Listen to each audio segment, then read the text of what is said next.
Hello and welcome to the new series of Material Matters with Grant Gibson.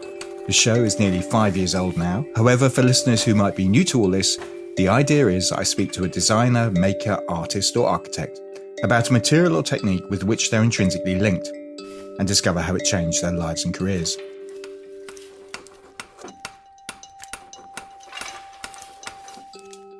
Before we start, I'm delighted that the headline sponsor for this series of the podcast and the upcoming Material Matters Fair taking place from the 20th to the 23rd of September at Barge House, Oxo Tower Wharf, is Burt Frank. The premium British lighting brand based in London and Birmingham will mark its 10th anniversary this month at the London Design Festival. With new product launches that celebrate the considered use of exceptional materials, in addition to reimagining some of its most popular designs into innovative new forms. Together, these launches outline an exciting new chapter for the brand that has championed the globally recognised hallmarks of British design, quality, craftsmanship and innovation since its inception. So, my guest today is one of the country's leading textile artists, Alice Kettle. Alice uses embroidery to tell stories and throw the spotlight on contemporary issues, most notably the refugee crisis in her series Thread-Bearing Witness. And she's generally quite hard to avoid at the moment. Currently, she has a solo exhibition on at 2 sites in the City of London as part of her prize for winning the Brookfield Properties Craft Award, while Threads, Breathing Stories into Materials, an exhibition she co-curated, opened at Bristol's Arnolfini in July. On top of all that, she's Professor of Textile Arts at Manchester School of Art. Alice, thank you very, very much for doing this. How the devil are you? Thank you, Grant, for that great introduction. Thank you very much. And I'm sorry it's hard to avoid me at the moment. No, this is a good thing. I think a wholly good thing. We have a long-standing tradition on this podcast of giving our conversations a little bit of context. So it'd be good to know where you are, because we're talking over Zoom and there's a lot of kind of wooden panels, frankly, behind you. That's right. Yes. I'm in my new studio. I moved to Somerset from Hampshire in 2019, having lived in Hampshire all my life. So it was a very big move and it just coincided with lockdown. So I'm in a very rural location, but I'm in an eco building and I have a fantastic new studio. Previously, I had a shed in the garden. So I've kind of gone up in the world, but I've gone west, so to speak. Up and west. Yeah. I mean, it'd be good to know if you could maybe describe your studio for us. I mean, are you a tidy worker? Are there threads everywhere? How does it look? Well, because I had this big move, I had threads everywhere, under every cupboard and in every drawer, and it was very hard to find anything. And moving, I put everything in boxes and labelled everything and sorted everything out, and I was very surprised at how much thread I'd got. So now I have these cupboards which are behind me, and I kind of know pretty much where everything is. I don't think I'm very tidy, but I've become tidier in the process of being in this new studio because I kind of know more or less where everything is. Yeah. I think the way I think is, it follows its own thread, so to speak. I kind of leave things half done and then come back to them. So things sort of stay out and then I have a big tidy up later. And the change of studio, has that changed your work? I think it has, yes, because... In what way? Well, as I say, I'm in a very rural location. I overlook a field and I've got these big skyscapes. And I think it's given an openness to the work so that there's a much more kind of a sense of open space in the background of the work. But also I've become very aware of nature, my relationship with nature. I planted a garden and I overlook a garden, which I'm looking at now. And it's just been a joy. And I suppose it's made me kind of much more reflective. And so not only has the subject matter come into the work, but I think that whole kind of sense of, what I'm doing with my work, what I want to do, where, what it's for kind of thing. So a bit of self-analysis going on, I think, as well. You've opened a huge box, Mark Pandora or something now. Yeah. What is your work for? Well, have you decided or gleaned yet? I think doing you introduced the refugee work, and yes. I think it's very much thinking it can't always be about me. It has to find its sort of place in the world. And I think there's something about creativity, which is a humanising force that we have to celebrate. So I think that's fundamental, and championing that in all forms, I think, is even more important in the sort of present day challenges that we have. But I also think it needs to be a conversation. I always think craft is relational. It has to have a conversation with somebody else. It has to kind of meet and speak to other people or convey something of how you see the world. And I think craft is a very good way to manifest some of those conversations about responsibility, about relationships, about provenance, about the values that we espouse. I think those have become much more central in terms of how I think and how I work. I suspect we might get into quite a lot of that as we talk further. I mean, one of the things I'm keen to talk about, because you seem in the nicest possible way to be everywhere at the moment. There is this solo show called To Boldly Sow. Did you come up with that title? I didn't, but I rather like the Star Trek. Yeah, To Boldly Sow. It's in 2 locations in the City of London, as we said, part of the Brookfield Properties Craft Award that the developer organises with the UK Crafts Council. I think it's also buying 3 of your pieces and they then donate them to the Crafts Council's collection, right? I know, I'm very lucky. I'm very proud. Yes. Yeah, it's nice. And you also have this show that you've co-created at the Arnolfini. It's entitled Threads, Breathing Story into Materials and includes 21 international artists, a number of whom we've had in this show in the past. So I'm wondering, should we start there?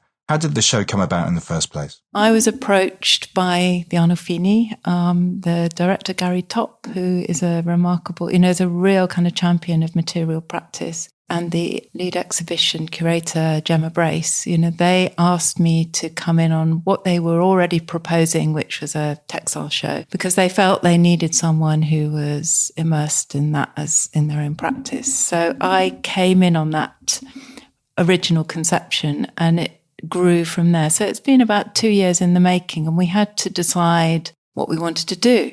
And I think what was very interesting for me is that it was truly collaborative, that Gemma and I, we were introducing new people to each other, trying to find a commonality and an approach that felt like it could speak to audiences at various levels, because the Arnolfini very much has this strong engagement program that they see as integral to their exhibition program. So it has to reach people at both ends, if I can talk of it in that. I don't really like speaking about it like that. And we wanted to sort of trace the provenance of where making and materiality, that route through, where it references place and people and practice. It kind of connects with those stories from the past, making stories and our own personal stories. But it also, it counts for itself in the present day in reference to that. And I think we very much have done that. So they're all contemporary artists, they're all living, and many of them see textiles as their defining practice. Then there are those who've turned to textile within a wider practice. But I think the deciding factor was that textiles, in its sort of material form and its process, has to articulate what they want to say. Is it the material that's bringing them all together, Alice? Because according to the Arnolfini website, the show explores narratives of movement and exchange, environmental concerns, sustainability, labour, trade, migration, post-colonial narratives, identity, gender, politics, community building, and placemaking. There's quite a bit going on. I know, there is quite a bit. And we kind of thought, when you read it like that, it does sound very broad sweep. So I think it's owning the fact that these are diverse. These stories are diverse. There isn't one single strand.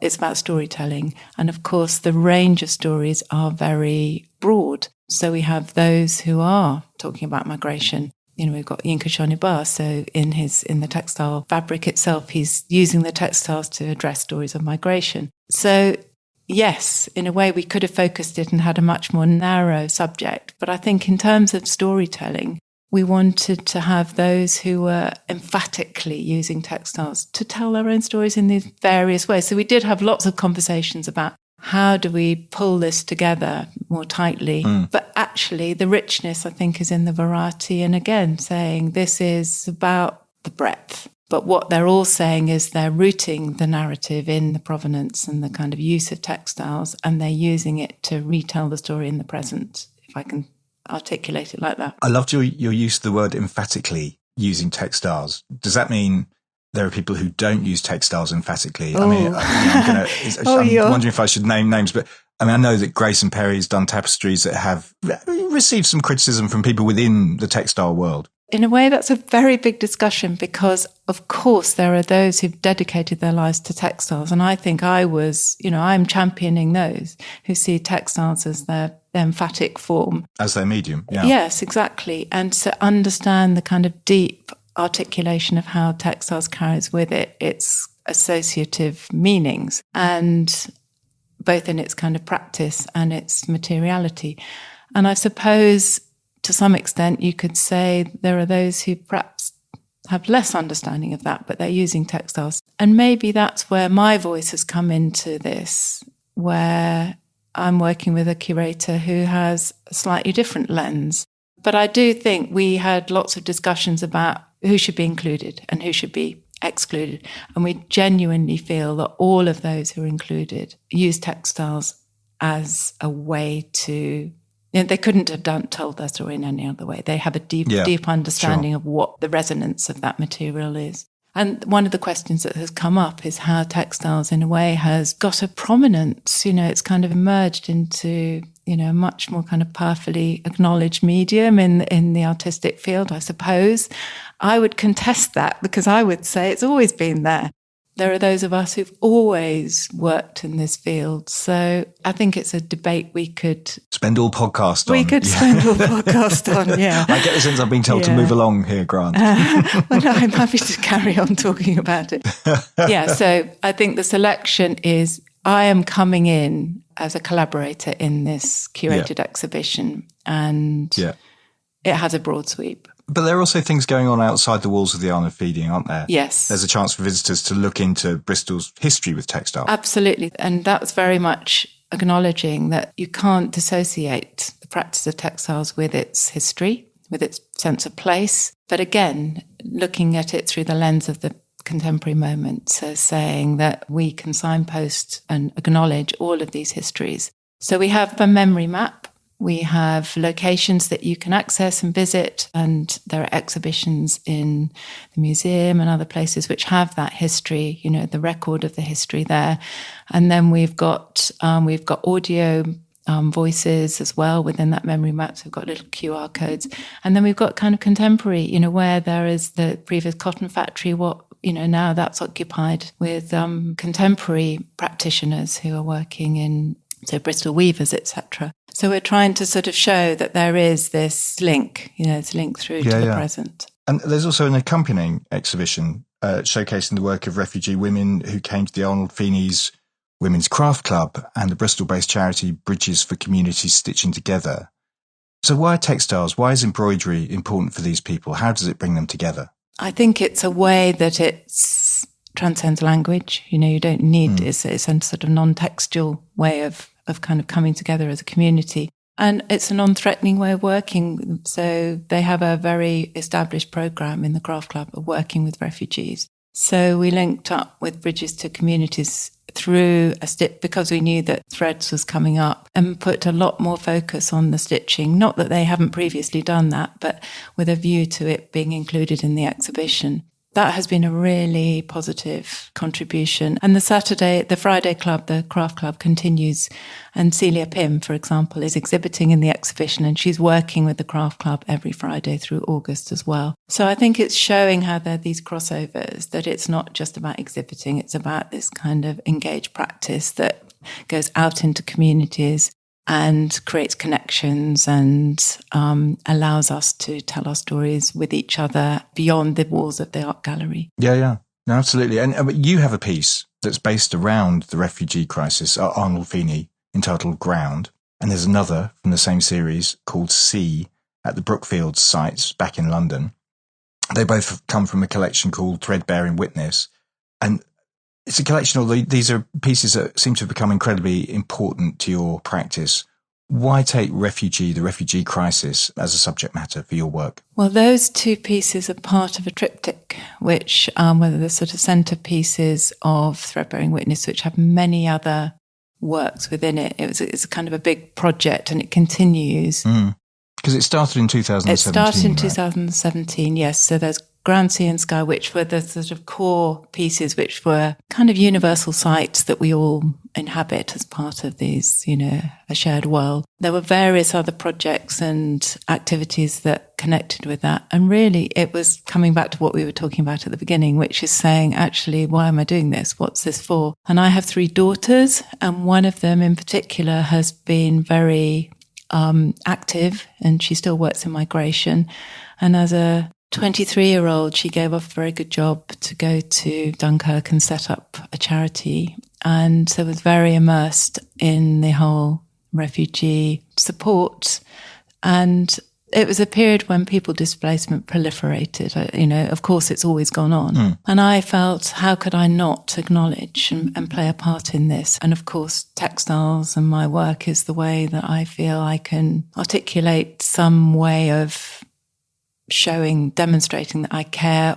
And I think perhaps naively, I set out to feel that I had to use my work to serve in some way. And just working out how to do that is an ongoing process. And I have to say that I feel totally committed that I've met extraordinary people through the project. And it's complex.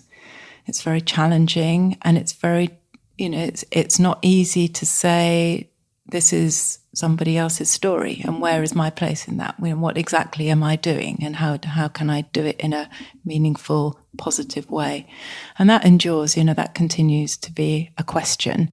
Textiles is a very good medium because it's always migrated. If we think about historic trade routes, we all have some form of textile that has been produced in Southeast Asia or has travelled across, through these routes of production and trade. So it kind of is a very good metaphor for saying actually movement is part of the textiles condition. And so within that, I have used refugees to inform the work. And so there are various other things that go on. So I do various online sewing classes, I support workshops and materials for refugees. And then I've become very close to various individuals who I continue to support in various different ways, and who've just blossomed in terms of how they work and kind of how they've furthered their life. And so I'm always humbled by them. Yeah, and in two of those pieces of the tip trick you talked about, refugees contributed work to the pieces themselves. Yes, so originally when the project was conceived, it had to be, the practicalities of having the Whitworth Art Gallery showing the work, having a date in place, having to have a kind of sense of what the exhibition would be and having to secure funding. So I had to propose what the work would be. And then I spent many months gaining the trust and understanding how I could work with groups and individuals. So the first one, C, was made by myself as a response to the media, to seeing all of the boats and feeling that I wanted to acknowledge this, but kind of invest it with a sense of human dignity. And then the second one, Ground, which is at the Arnolfini, is all images that have been contributed by refugees from when I've been in refugee camps or working with groups or working with individuals. So it's very varied. And I still get images coming through on my phone, and we're talking about quite a while later. And so what I wanted to do there was just produce a testimony, use whatever they chose to give me as them saying, that's their story. So I reproduced as authentically as I could using my digital sewing machine, the drawing that they contributed. Obviously, there is an editorial aspect to that because I have to reproduce what was possible to stitch and what came in at what stage. But on the whole, I feel very much it is their piece, and those who are able to see it regard it as their work. And for me, that is the biggest tribute. And were you surprised by what they contributed? Absolutely, yes. I mean, what kind of things were they sending to you? Well, that's the fascinating thing. And I think it kind of affirms this sense that making and craft is about something productive. And it's a kind of positive attribute because they sent me flowers and hearts and, things, signs of hope, symbols of hope. Whereas I thought I would get, tragic, or quite difficult and challenging imagery. But it just, for me, it showed that there's something that is perhaps about textiles that has, these kind of recognizable iconography that you kind of reproduce, but also that the human spirit has this incredible capacity for hope and envisaging a future. And I think that was kind of where I saw this piece as being as well. It's the future that they wanted to be in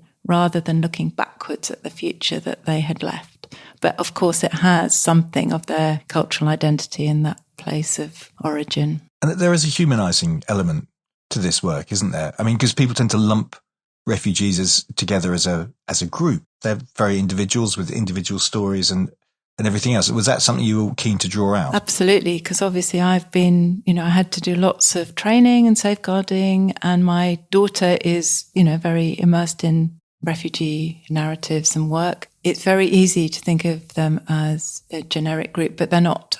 Every story is powerful and individual. It very much needed to reflect them as individuals and how, a single voice actually becomes a collective voice, and there's something very powerful and important in that. And I suppose I wanted to show that, there is this dignity in the individual, and collectively we are sort of part of this kind of world that is this messy, shared world, but there's a kind of sense of honour in that, and in that sort of time of passage where you've lost everything and your future is so uncertain that you can kind of secure it, secure that moment within the work. And I think there's something about stitching which is solid. It stitches something into and secures it into the ground. So it's very rich in colour, and it's got lots of gold and metallic threads because there's something really beautiful and enhancing about the spirit of the human condition and those people I met. And obviously I couldn't speak to them because our languages are different, but there was something that drew us together because making is a way that you can actually speak to each other. So much of the time, I would just set up and start stitching, and then that would gradually enhance a conversation and promote shared working. So a real privilege. Yeah. I'm wondering if some of your attitudes or the way that you worked has changed since you started, because it seems to me when you're talking now, you talk a lot about the hope of the situation, these people's aspirations. Your first piece, C, that you talked about, which has splashes of colour and there's a lot of blue, but it's quite traumatic. I mean, there are a lot of bodies floating in that ocean, which you don't realise until you get quite close because it's a big piece. I think the whole refugee challenge is so challenging and difficult. And I think the world has, evolved into a very, even more difficult place. And I think migration is even more of a difficult issue than it was then, which is hard to believe. But I do feel you have to have hope because otherwise you become hopeless. And I think there's there's writing about how it's a positive action, making more, you're making better, you're making good, you can do stuff. And actually it's empowering because I think the sort of physical capacity for making, all of those kind of way you engage with materials, and actually you can realize something which is accomplished and just physical in its aspect. So I think there's something that is hopeful just in the process of craft. I hope you're enjoying the episode. This is just to remind you that the Material Matters Fair is nearly here. The event, which is headline sponsored by the British lighting company Burt Frank, runs from the 20th to the 23rd of September at London's Barge House, Oxo Tower Wharf. It will be full of brilliant ideas and wonderful exhibitors. Picking out names is invidious, however, here goes. Plank will be showcasing its material that transforms old denim and army clothing into veneer, multiplex board and flex sheet materials.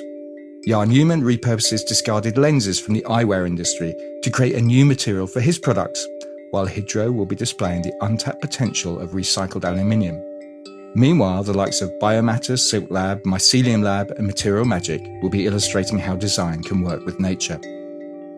If craft is your thing, then look out for work by the likes of Anna Bridgewater, also known as Abalon, Mixed Metals, Gareth Neal, Bill Amberg and The Wicker Story. And there are features from the likes of our Designer of the Year, Pearson Lloyd. Danish designer Tanya Kirst will have her extraordinary textiles made from hemp and citrus peel in our entrance hall. The Wood Awards will be unveiling its shortlist, while Insight Publishing has put together The Works Place, a space that showcases the latest and most innovative thinking in sustainable office design, circularity and innovation. And finally, Isola, the Milan-based design platform, will host a new exhibition on the third floor of Barge House. Nothing Happens If Nothing Happens will feature emerging designers using regenerative resources and repurposing waste materials. And did I mention there's a talks programme featuring Michael Young, the always lively Negroni Talks and a bunch of other brilliant stuff? Thought not. It's terribly exciting. Oh, and it's also free for trade. You just need to register by going to our website, materialmatters.design. There's also an Eventbrite link in the blurb that comes with this episode. See you there. One of the things that struck me when I went to see the solo exhibition in the city, the two parts, it becomes clear that your work isn't small, Alice. No. These are big works. You work at a scale. Scale is important to you, and I wonder why. Oh, well, I trained as a painter. I went and did, we're talking quite a long time ago, in the late 70s, 80s. And when it was just the end of abstract expressionism, that was a period where we were just encouraged to do very sort of physical, large, gestural paintings. That has very much informed how I work in my work now. I think I like to be in the work so that you become within it, and so that you see it's the human scale. You meet it or you're within the work. And I think there's something about the challenge of that, and drawing embroidery on challenging preconceptions about, the kind of intricacy and the minuteness of embroidery. But also I just think I feel that I like the kind of investment of time, so that I can draw something out of myself, that I can allow my mind to sort of immerse myself totally in this kind of process. And that's where my mind starts freewheeling. And I think there's something about labour and repetition that is really important, and that idea that in it you define yourself and you work through things. Sometimes I think it'd be much easier to work small, but I think I kind of want to lose myself in them.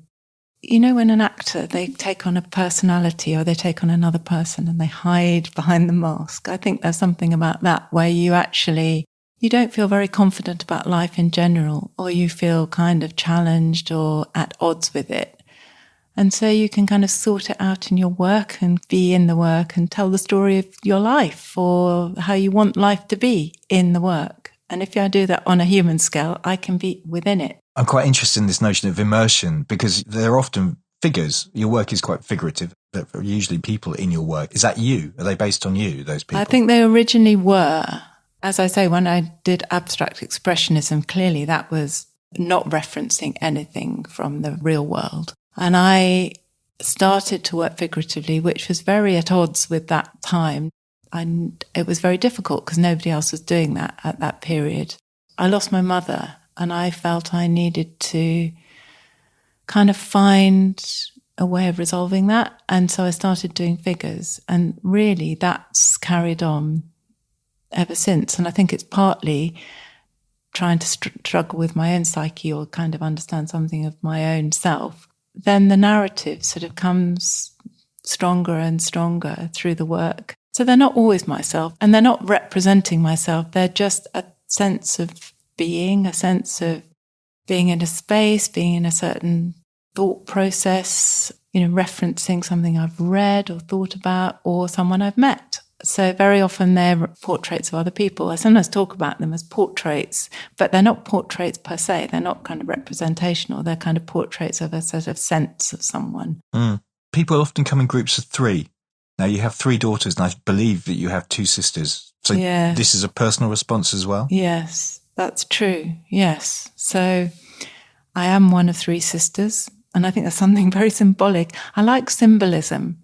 And I like these kind of way things regenerate and reproduce. So the idea that I'm one of 3 sisters and I have 3 girls, that's quite a sort of powerful symbol. And of course, you can think about the 3 graces and the 3 fates. If you think about mythology and storytelling, 3 is quite a powerful numerical number.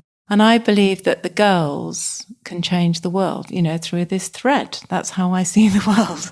That actually this idea that making, and through thread, we can actually encounter all the difficulties of the world and revision them through thinking of the world through thread. That sounds a bit ridiculous, but that's how I see the world. And I think the girls, obviously as a mother, and for a lot of time as a single mother, they are the defining creation of my life. So, of course, they appear a lot. They appear a lot. As does mythology, Greek myths, and some folklore. So when did that start to influence your work? Well, I think it's always been there. My father used to read us stories all the time, and my godfather gave me the Andrew Lang fairy story books. So my childhood was a lot of reading of mythology and fairy stories and folklore. My father was always very busy, but the one time that we were together as a family, he would read us stories or tell us stories. So I think that has seeped into the work. And I like the gods and goddesses and this idea that you have destiny and these archetypal themes which recur. This idea that life is, all of those myths, in a sense, have very contemporary resonance, that they're about endeavour, they're about challenge, they're about tragedy, they're about comedy. I like those as reference points. So, for example, someone like Ariadne with her golden thread. That golden thread was the agential medium. It allowed Theseus to exit the labyrinth. So that was the most important thing. Yes. So thread and Ariadne, this interconnection with the two, it was a way to be effective. And then there's Penelope, there's a lot of textile and mythology. So Penelope, she wove and unwove Laertes' shroud as an act of faith and endurance. And that's a powerful story. So I have mapped much of my life onto that in a way. And that's been very consoling in some ways, but also it gives you a reference point. You mentioned your father being very busy. What did your parents do? Well, my father was a teacher and my mother was a teacher too, a geography teacher. My father was a linguist and we lived in a boys' boarding school. So they were always busy. And so as girls, we were in the background and just occupied ourselves. And my mother was very creative. So she always had the sewing machine out, was always making things. So my childhood was pretty much making anything and everything and being in the garden. So, and I do think those things, they're very formative, aren't they? Yeah. But I was very good at just doing my own thing. Must be a curious childhood growing up in a boys' boarding school. I mean, they're quite immersive. Talk about immersive. Those are immersive environments, right? Yes. I think it's left me with all kinds of strange hang-ups, probably. It's like living in two worlds because you live in a place and it's not really a home and you're not part of it. So you're both in it, but out of it. So yes, it was a very strange environment. But I think perhaps that's why textiles and doing what is purported to be a sort of woman's medium in a way was important. It kind of allowed me to explore who I really was out of that context. What were you like at school? Well, I was very shy. We never watched television, or very little. We watched Blue Peter and Jack and Ori. So I was never very up with the sort of popular things that other people, my friends could talk about. So I always felt slightly outside of things. But I had very good friends and I loved art. I did well in all my exams, but I just think I felt very uncomfortable. I think, although I didn't know it at the time, and I think when I went to art school, it was a way of resisting what was expected. It was a way of opting out. So what was expected, Alice? I think to do something academic, yes, probably. But then my parents, my father supported me wholeheartedly and was very, it was amazing. But my mother had died and that was a trauma, I think, that took me about 10 years to get over. There was a period of my life where everything went into hold. And I think that's when I started stitching. That's interesting. So stitching as a comfort, as a way of taking yourself out of your immediate environment? Well, I think it's because it was something I could just do and I liked doing, and probably to find a connection with my mother if I psychoanalyze myself. And it felt like I could be more powerful and I could rehabilitate myself or feel that I could be at ease with myself by doing that. So what age were you when your mother passed away? I was 17. She died in a car crash driving me to university, so there was a lot of guilt attached to that. So it was very difficult. Yeah, it was very difficult. So you studied fine art initially? Yeah. And then you switched to textiles. You studied fine art at Reading and then went to Goldsmiths to do textiles. Textile art, yes. And I'd never heard of it. I didn't even know you could do anything like that. And I remember feeling very nervous about asking my tutor at Reading to write me a reference because applied arts were not something that you would do. But the moment I got there, I was interviewed by Audrey Walker and taken under the wing of Christine Risley and Margaret Hall. I just started sewing from that day and I kind of knew. I just knew I'd found what I wanted to do and I just couldn't stop. But I think because I'd done all the painting first, I came to it just knowing what I wanted to do in terms of imagery.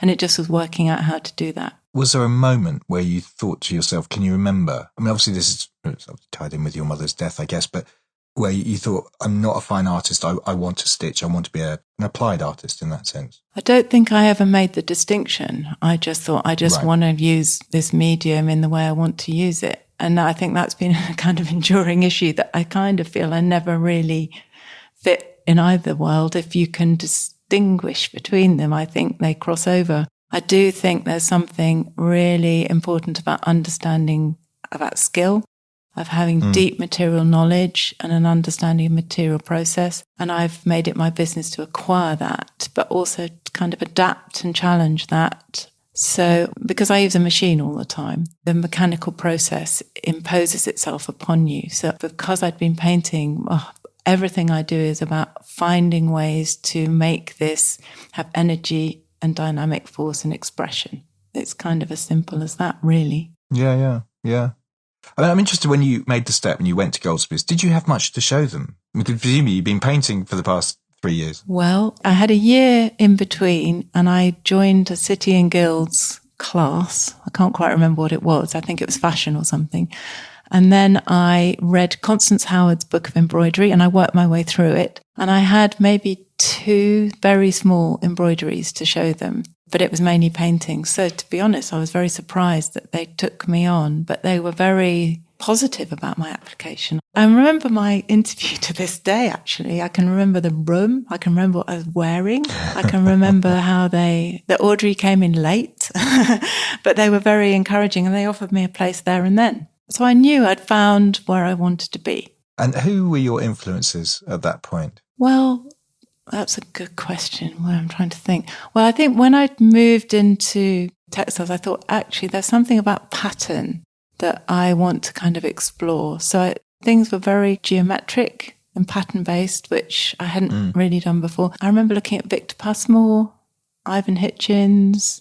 They are painters, but I think gradually, I acquired a wider range of reference points and understanding. I remember looking at Annie Albers, actually, at that point, looking at kind of geometry. Obviously, it's a very different kind of work. And Magdalena Abakanovich, I was looking at her a lot, which is, so it's really interesting to see her, the prominence, amazing exhibition. Yeah, they've both been in Tate Modern in the last couple of years. Yeah, women. Amazing work. My goodness. And the scale, big scale work as well. And deep knowledge about materials. I've been making, as I say, at home. So I felt a great affinity with this and, really kind of drilling down into how I can kind of test this material and this way of working and explore its potential and its possibilities. And of course, suddenly light becomes a factor, and the fact that the machine has 2 threads, so that you're working through between the fabrics. So you're playing with 2 lines of thread, and they can be very different types of thread. So one can reflect colour and one can absorb it. And they have this constant relationship with each other. And it's about how you play with that relationship and the speed of the line, which creates this dialogue between them. And you can't mix colour, you can only place them together. So you have surprises all the time in terms of how that relationship is realised and how you can open the pictorial space by kind of using directional stitching, this sort of constant line, by changing the direction and entering sort of depth of the work. So it was opening up amazing dimensions about tension of line, movement of line, 2 lines, different thicknesses of line which talk to each other. So really, I'm still exploring that. I mean, in terms of process, because you throughout this, you've been alluding to how you make your pieces. One of the things that's really intriguing is that you kind of work through the back of the piece, so you don't really see the piece emerge. No. Well, if you imagine a sewing machine, it's got an arm, a sort of hole where you put the fabric and then the needle. So you have a little darning foot which has the needle. It's like being able to draw by moving a piece of paper with a fixed pen. So it's effectively like that. And I play with the tensions between top and bottom thread. And I won't go into all of the lock stitch machine technology, but it's basically about the kind of relationship about that tension. So if I want to increase the size of the thread, the only way I can do that is by winding it onto the bobbin at the bottom because it won't fit through the needle. Right. When I was painting, they used to say, choose the appropriate tool, choose the right brush, think about the kind of power of the mark. And if you want something minute, use a tiny brush, don't just take any old brush. And I always think I have to echo that advice constantly. So if I want something that has more emphasis, then I use a thicker line, a thicker thread. It might be a shiny thread, and then I'll whip out a matte thread on top to vary the colour, but also create a kind of sense of sort of floating, sort of shimmering shadow on it. But it means that if I want to use a thick thread, I have to work in reverse.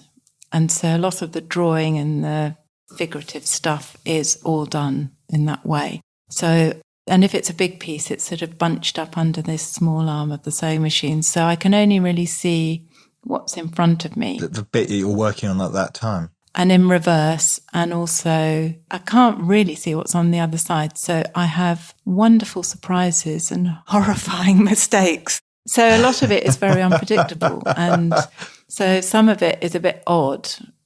Well, it's very odd. And sometimes I struggle with it to get it right because I just can't see what I'm doing. But I've got very good at holding information in my head and hoping that I can realise that on the piece. And do you draw first, or is it purely improvised when you're at work? If I do draw, it ends up being completely changed because there's tension in the thread, which Right. moves the fabric around. And also because I can't actually see what's going on, there's so much change that takes place and unexpected things that I have to be very responsive. I can draw to some extent and then it goes off and changes. And if it gets really bad, I just cut a piece out and stitch a patch on and sew over it again. So a lot of them you'll see have patches in. And the trouble is if they come home from anywhere, I tend to go back into them and cut them up and stitch them again so they can evolve. Yeah, so I sometimes feel it's a real battle to get something and to know what it's going to look like in the end, especially on this scale, because I used to work in a very, very tiny shed, so I could never see what I'd done until it went out onto exhibition. So it feels very risky and quite scary a lot of the time, but it's kind of how, you must find this, that people get drawn to a very particular way of working and you sort of think, well, why? And I think this is what this podcast is about in lots of ways, isn't it? Well, I don't know. You tell me. Yeah. I'm still trying to fathom that 5 years in. Isn't it fascinating, though? Yeah. To think that we get drawn to a very particular material and a way of working. I mean, this notion of risk is quite interesting. You seem to enjoy that risk in your work. Well, I think I'm not very good at kind of processes, staged processes where you work through one thing after another. A lot of it is just allowing things to evolve and grow. So, for example, when I do a commission, clearly that's very different because I have to have everything mapped out and then I have to make what I've agreed to do. And if I'm working on my own account, I like to just see what's happening and allow it to grow.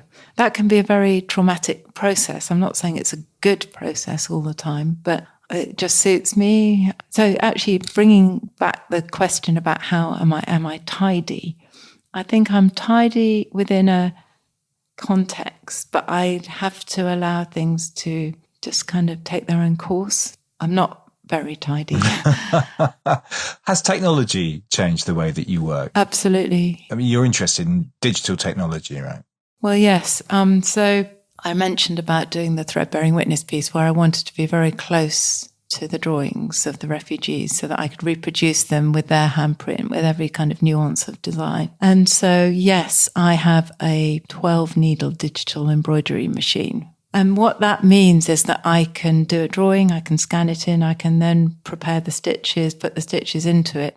And I have a design that I can reproduce, which I can't do. And then with anything else that I do, it's everything else I do. It gets rid of the risk. It gets rid of the risk to some extent. But it's coming back to that idea that I don't want it to be look mechanized, that it has to be, I have to constantly kind of subvert it and change it and evolve it. So I use it as a part of the palette, part of the vocabulary of stitch within other things. And it's a really important and useful part because it's different. It has a very different tone. It has a different texture. It has a different surface quality. But I wouldn't ever do it on its own. So I work in combination. And that idea of repetition, I think, is really, for me, it's like this idea that the symbol repeats, the symbol recurs, and you can use that in a really interesting way. And I think I use that in terms of the figures, that often a figure recurs, the same figure reappears, and I might not mean it to. And I sometimes think those are perhaps people or myself or parts of myself that are kind of important that I need to address, or they're kind of alongside me or something. And that's not conscious. It's just, that I think that's something in terms of maybe everyone has it, that you have this way that things recur and regenerate, but they can't be stuck in that process. They have to constantly change. So yes, coming back to technology, yes, it's important within what I do. Yeah. And I use print as well. So I've now opened the backgrounds up a lot. So I'm printing and stitching. Yeah. But also teaching is obviously vital to what you do. I mean, how does your work at Manchester, how does that inform your practice? That's a very big question. I went there in 2005 and I was amazed at, I went into the embroidery room, and the range of different sewing machines was phenomenal. And one of the machines in a separate room was the Shifley machine, which they no longer have because it's a heritage machine, but a huge machine with 83 needles. When I first got there, I started using all the different machines, testing them out. And it was like a whole array of new versions of stitch that I had never come across before. And so you see bits of that in various different work. And, but also being part of an environment where there's lots of different activities in terms of craft and arts practice. So I think one of the things that I've done a lot of is collaborate with other makers in the design school. So I launched the Pairings project with colleagues, Alex McCurlin, who is a ceramicist, where we partnered with another maker and we just interrogated each other's practices by working together in a very unformed way. So we just saw what came out of that process. And actually that has proved to be very rich in terms of kind of reflecting back on your own practice, but opening up avenues of, cross-disciplinary work and rich conversations. So out of that we've done various exhibitions and written, we wrote collaborations through Craft, which was one of the publications that I've done with Bloomsbury. And then also we've done various publications about embroidery, kind of securing that knowledge, so it's not lost, and working as a staff team to record ways of working, because we're very aware that these things evolve, knowledges change, and so having that bank of knowledge represented and the range of knowledge that is in Manchester represented has been very important. So that's something I'm proud of. But I just feel I'm just so lucky to be with such dynamic colleagues and amazing students. Was it inevitable you'd end up back in a teaching environment, I wonder? Was it a calling? Maybe. I work mainly my job is mainly working with staff. Okay. So supporting projects and staff research. I work with PhD students. So I'm not part of the kind of teaching team in the undergraduates, but I do see them a lot, and the MA students. But I'm in a slightly odd role, in terms of, supporting, these extraordinary staff, very gifted and knowledgeable staff, in allowing them to have. Well, I don't have the capacity to give them time, but opportunities to promote and present their work, which of course influences their teaching. So I lead the Craft and Design Research Group, which is staff. We have amazing people, across all disciplines: glass, hard materials, metal, wood, ceramics, and then all the different textile techniques and graphics and illustration. I haven't left anything out. They're very special. I have a friendship group. I have a tribe I belong to. Yeah. But it's not easy. You know, I think education at the moment is a very demanding place to be. But I do feel it has given me so much. And I love Manchester and I love the School of Art and my colleagues. Is it coincidence that you ended up in Manchester, historically a major textile centre? Well, they'd always had this very progressive, well, at that stage it was called embroidery undergraduate course. Now it's part of the textile in practice. So they're all the textile courses are together. So they'd always had this history and legacy of, you know, really innovative conceptual textiles, everything from conceptual to very design-based textiles and in embroidery. So they invited me to go apply for a job, and I thought it was going to be temporary, and it's ended up being 2005, so quite a long time. Quite a long time for a temporary Yes. gig. Yeah. Yes. Yeah. I love Manchester. It's this, you know, the rawness and the history of textiles is part of the psyche of the city. Alice, our time is very nearly up. My final standard question is always plans for the future. What can we expect? I mean, I'm also interested as to whether this solo show, because sometimes these can be like a full stop or an opening of a new chapter for an artist. Do you feel that way about this show? Does it indicate that your work might go in a different direction in the future? Oh, well, I've got some big projects coming up. I'm not quite sure if I'm able to talk about them yet. I won't tell anybody. It's fine. I don't, you know, I think I can't do other than I do. So my work is very much sort of within I plough my own furrow, but it does change and shift. I think I'd like to do more drawing and painting. I'd like to come back to that more. And I'm doing some smaller works, actually, so that's quite good. There you go. Which I find quite difficult, but I think it's very good for me. Just reflecting on the next stage. I'm a grandma now, so you never know, that might influence the work. We've not got any set plans, and we don't need any. I think that's the important thing. Well, I have got some set plans. It's just you I'm can't not tell sure me about them. But actually, I have thought about something. I want to do big narrative chronicle works. That's what I dream about at night. You know, recording my version of the present moment, you know, as a narrative piece. Okay. All right. Well, that is something to look forward to. Alice, thank you so much for your time. I really, really enjoyed that. Thank you, Grant. It was a pleasure. Thank you very much. Thank you. To find out more about Alice, go to alicekettle.co.uk. My thanks go to the series and fair headline sponsor, the brilliant lighting specialist Bert Frank. You can find out more about them at bertfrank.co.uk. And you can see its products at the Material Matters Fair, which runs from the 20th to 23rd of September at Barge House, Oxo Tower Wharf. It's free for trade, but it's vital that you register before you arrive. For more information on that, to find the other podcasts that I've done, and to sign up to our newsletter, go to materialmatters.design. As ever, there are images from the interviews on our Instagram page, materialmatters.design. Finally, this is really important too, if you've enjoyed listening and want to see this podcast flourish, then please rate and review on Apple Podcasts or wherever you listen to us from.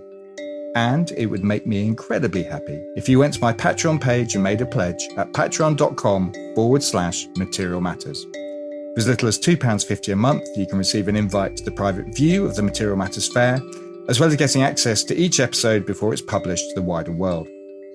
Material Matters is a completely independent concern, and any help you can offer would be hugely appreciated. Ultimately, you'll be helping to take the message, the importance of materials, skill, craft and design to a whole new audience. Thanks very much for listening.